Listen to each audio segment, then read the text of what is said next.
بسم الله الرحمن الرحيم. كل حبايب ومشاهدينا المبتدئين في مجال الصيانة والمشاهدين عامة، النهاردة معانا هنلحم سماعة هاند فري. هنوصل الأسلاك في البن علشان مقطوعين بكل الخطوات والترتيب.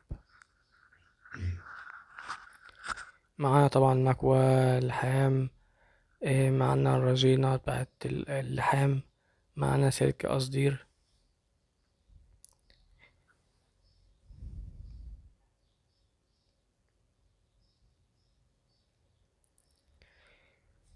أول حاجة هنعملها هنبدأ نعزل الأسلاك واحد واحد، ونديله طبعا بندة أسدير عشان تساعد معانا في اللحام.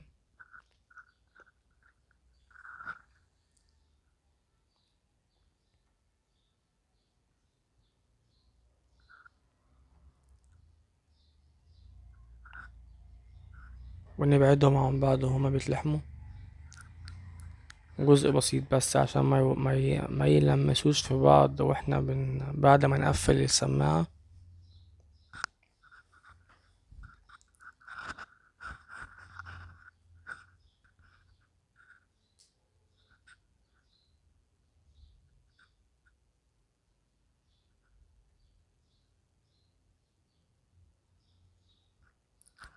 او كده احنا عزلنا اطراف الاسلاك الاربعة.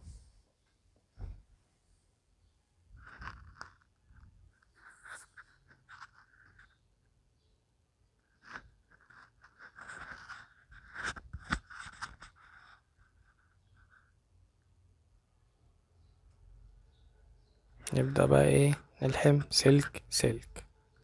نحط جزء من رجينة مادة اللحام،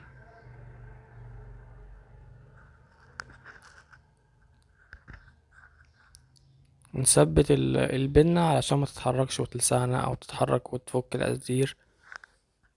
نلحم اول سلك. انا مش هعرف اوضح لكم الالوان كده دلوقتي عشان الكاميرا مش واضحه قوي، بس اللي اقدر يعني أنا صورت فيديو ليكو تشوفوه مكتوب فيه الترتيب، رقم واحد لون كذا، رقم اتنين لون كذا، رقم تلاتة لون كذا في اخر الفيديو، علشان برضو ايه الترتيب ما يبقاش غلط. هو سلك للسماعة اليمين، وسلك للسماعة الشمال، وسلك للميكروفون، والسلك الارضي. لو الترتيب غلط ممكن ما حاجة فيهم ما تشتغلش يعني.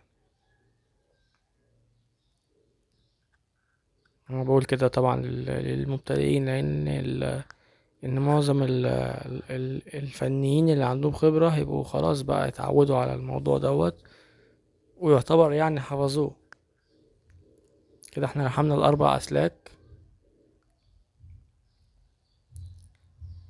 ما فاضلش بس غير خطوة واحدة انا لسه مش عاملها دلوقتي، اللي هو هحاول اجيب شمع او اي مادة عازلة ومثبتة علشان عشان البنة ما تتقطعش تاني.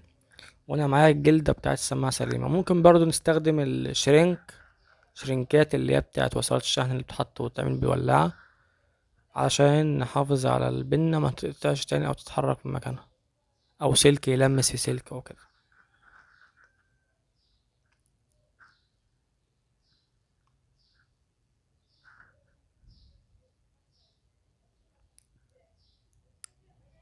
ما افضلش طبعا استخدام الامير في اللحام علشان ما يضرش السماعة اكتر، عشان ممكن يبوظها.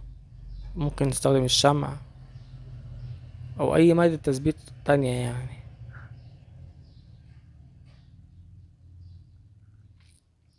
وبحيث ان هي ما تكونش سمكها كبير، تعرف تتحكم فيها. برضو احنا هنحط الشمع جوه هنا، جوه الجلدة السمرة دي، ونركبها سنة سنة زي ما كانت.